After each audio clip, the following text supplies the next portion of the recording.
autopsicografia é o texto poético que melhor define o processo de criação poética pessoana. Vejamos como.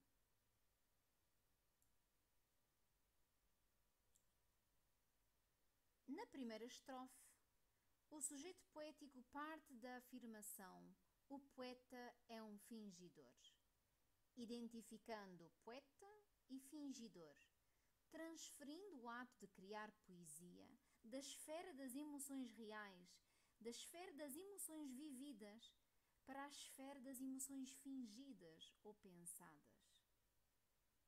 Este fingimento poético é tão extremado que leva o eu lírico a fingir emoções que realmente sente. A poesia resulta, assim, do fingimento da dor e não da sua vivência. E esta é a grande revolução na concepção tradicional de poesia. Na segunda estrofe, o sujeito poético revela que o processo de criação poética não é exclusivo do eu lírico. Este apenas finge emoções. Mas o processo de criação poética alarga-se ao leitor, os que leem o que escreve. O leitor, também ele interveniente no processo de criação, sente na dor lida uma outra dor. Esta dor lida é o poema. E qual é a dor que ele sente? Uma dor que não é nem a vivida, nem a fingida pelo sujeito poético, mas uma outra construída por ele próprio. Mas só a que eles, os leitores, não têm. Esta dor, também ela é fingida. Porquê? Porque é lida e não é vivida. Por fim, o sujeito poético conclui o poema através do advérbio de conclusão assim. E recorre à imagem das calhas de roda e do comboio de corda para revelar que a criação poética resulta da permanente interação entre o coração e a razão. Torna-se, deste modo, evidente a supremacia da razão sobre as emoções no ato de criar. Estamos perante o processo de intelectualização das emoções assumido por Pessoa. Isto, de Fernando Pessoa. Dizem que finjo ou minto tudo o que escrevo. Não, eu simplesmente sinto com a imaginação. Não uso o coração. Tudo o que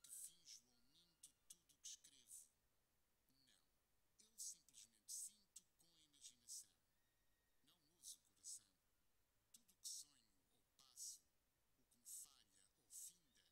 o que me falha ou finda, é como que um terraço sobre outra coisa ainda. Essa coisa é que é linda. Por isso escrevo em meio do que não está ao pé, livre do meu enleio, sério do que não é.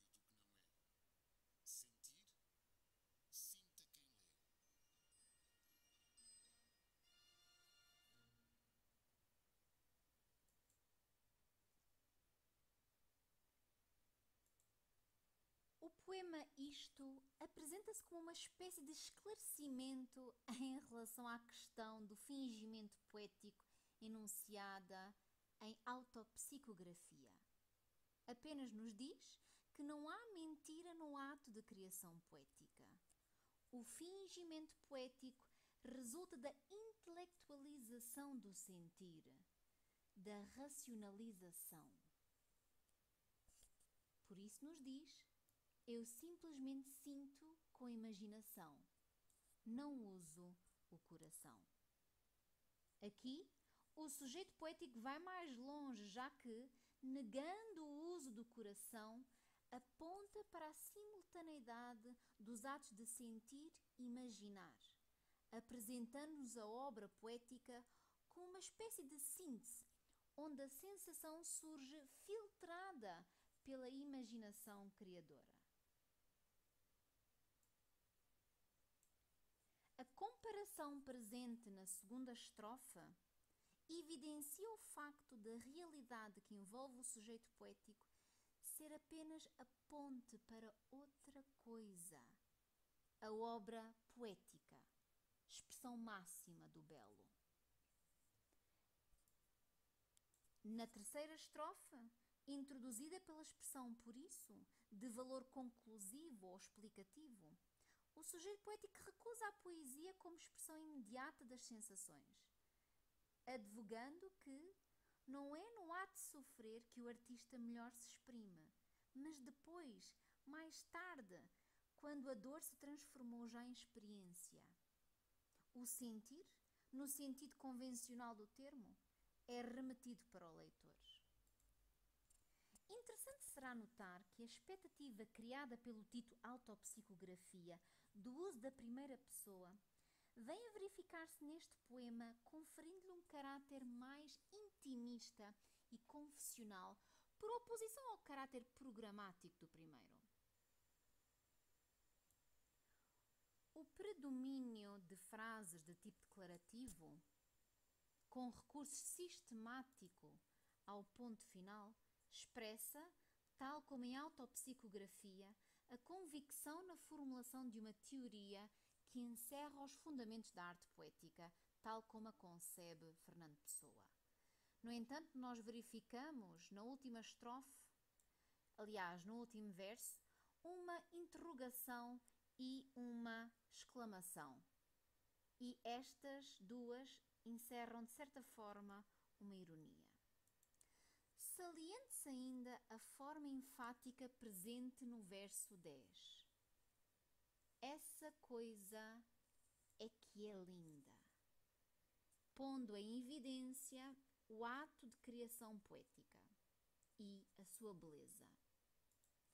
Relativamente à versificação, encontramos versos de 6 sílabas organizados em 3 quintilhas, seguindo o esquema rimático A, B, A, B, B, ou seja, rimas cruzada e emparelhada.